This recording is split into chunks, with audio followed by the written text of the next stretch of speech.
Welcome everyone, I hope you're having a very wonderful day and welcome to my guide for whitetail deer for New England mountains. Before we begin, I want to quickly break down on how today's guide is going to work. So it'll be broken down into three sections. The first will be covering hotspots, which I'm only going to be covering two today because there's quite a few on this map. And then secondly, we're going to do weapon recommendations, some of the weapons I will recommend to you guys that I enjoy using for hunting whitetail.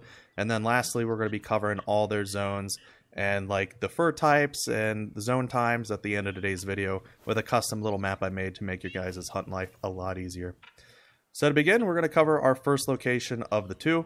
Right here in the very bottom left of the map, there is a house down here, a little outpost at this lake called the Big Dipper Lake. It houses 4 zones of whitetail for me. It could differ on your map, but from my understanding, this is a pretty good spot for hunting whitetail. I do believe that I'm missing at least 2 groups. Oh, nope, there they are. We have 3 groups here now. One of the other groups just hasn't arrived yet, but we have our group off to the right, and we have our group off to the left, and we have them all the way over there. I'm not going to take any of the whitetail deer out because I don't want to waste y'all's time. So we're going to move over to our second hotspot on the map. It is also on this lower section of the map. We're going to cut across over here to Lambert Hills, and there's this little lake off over here on the right-hand side next to this outpost. This lake here houses 3 whitetail zones, so we're going to fast travel over there and check it out. Alrighty folks, so while we're running to the lake right now, I want to quickly point out where this valley is right here, where this little green flag is, all the way up to Driscoll's Pass, and all the way up to this tent right here. I highly recommend checking that out. That is probably, in my opinion, the best stretch of the river for hunting whitetail. Mine at least has over 10 zones, yours could have even more, or possibly less, but I do recommend checking that out. And the northern part of the map here, up where this house is, this outpost, and it spans all the way over to this other outpost. This huge stretch of river also houses a lot of whitetail. I'll be covering other zones later on in today's video at the end when we're going over the custom map I made, but I just wanted to share that little bit of information since we're only covering the lakes here today. So we're going to kind of creep off to the side. I probably already spooked them. They probably already know I'm here because I'm very loud. There should be a group right here where I'm looking. We have 3 whitetail at this zone. We have one group right there, but I don't know where the other group is. It should be on this side of the lake. Or even over there? No? Where's all my whitetail at? I don't know why they're not coming to zone. I guess they don't like me. But it is what it is. The ducks are coming. Yeah, that whitetail group should be right there, to be quite honest with you. I should have spooked them, but I guess they're not here. They're just lollygagging off somewhere. And there should be... the other group actually supposed to be right here, at least in this little opening. But they're not. But we're going to open up the map just so you guys can see I do have 3 zones here. We have one right there is where those guys should be. Then we have this group off over here. And we have these guys on this embankment. That covers all the hot spots. I'm going to move down and we're going to go to one of the outposts and I'm going to cover the weapons that I highly recommend for hunting whitetail deer. So we're going to travel back over there and I'll do the weapon breakdown. Alrighty folks, so we're here back at the lodge. We're going to be covering rifles, handguns, and shotguns. And I'm going to rattle through these really quick. I'm going to list off the DLC they come from. And these are my personal recommendations. I'm not saying these are the best weapons to hunt with, but I do recommend experimenting. But let's begin. We're going to cover the Eckers 30-06 to start off with. It's got 4 rounds in the magazine. You can pick off whitetail rather quick with it. Very solid rifle, and it comes from Weapon Pack 3. Further down, we have the FL Sporter 303. This weapon's pretty similar to the 30-06. The round just has a little bit more pen and expansion. Very solid rifle, and you could pick this up at the Tier War Park Pack DLC. Highly recommend that map. It's wonderful for red deer hunting. Further down, I'm going to recommend the only semi-auto rifle of the day here. It's the M1 Grand or the M1 Garand, however you want to pronounce it.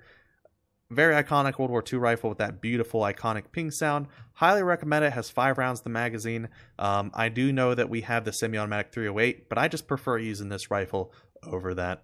And you can pick this bad boy up at the Smoke and Barrels Pack DLC. And then our last rifle of the day, this is a very biased weapon. You guys will see it in pretty much any of my guide videos covering classes 4 through 9. The Malmer 7mm Magnum is a beautiful rifle, and I call this the lazy man's rifle for pretty much most of the animals that you shoot with this thing will just drop dead instantly in case you just don't want to go pick up your animal and chase after it. But this rifle is my personal favorite, highly recommended, and it comes from the Hunter Power Pack. We're going to move on to pistols really quick, and no, I will not be covering the 243 Kumo. As much as that pistol is very fun to use, I will be covering its brother, the 4570 Jernberg Superior.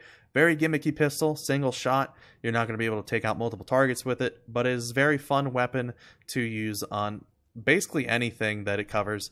Highly recommend picking this pistol up if in case you want to level your handguns up, and you can find this thing in the high caliber DLC. We're going to move on to shotguns. I'm going to recommend 2 shotguns today. We'll cover 3. I haven't bought it for this account, so I didn't really want to recommend it yet. But on my previous playthrough, I used the Cotw model 1897.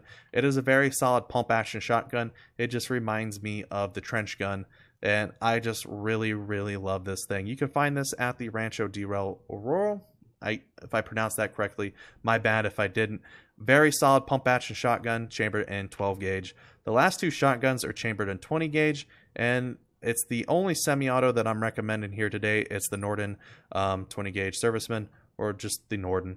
It's very solid, fun shotgun to use. It's got 3 rounds, semi-automatic, and you can pick this bad boy up in the Duck and Cover DLC pack.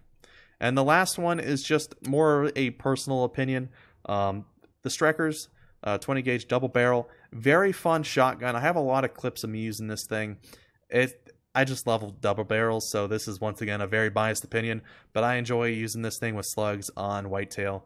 Very fun to use, and you could find that bad boy in the Wild Goose Chase Gear DLC pack. Very fun shotgun to use. Highly recommend it. So, with all the weapons covered today, we're going to move on to the very end of today's video. I feel like this has been a very long guide, so we're going to move on really quickly and end it with the final map coverage. Well, folks, you finally made it to the end of today's video. I very much appreciate you guys for watching, and this is my complete animal profile for white-tailed deer. I won't do any explain. It's pretty self-explanatory. The only thing I'll say is that for the middle section here, all the zones in yellow are common spots for white-tailed deer, and the ones in red are hot spots. It will vary on your map. Some of these yellow zones could be hot spots for you, but I've marked every single zone for white-tailed deer that is on this map. And also one final thing, the ammo chart in the bottom right, when new DLC comes out for new ammo types and stuff, I will be updating that over at a Steam guide page. I'll be posting all the photos there. So I'll leave a link down below for that. And yeah, that's pretty much it. I thank you guys for watching. I very much appreciate it. I hope you guys have a very wonderful day. Good luck, happy hunting, and I will see you in the next video.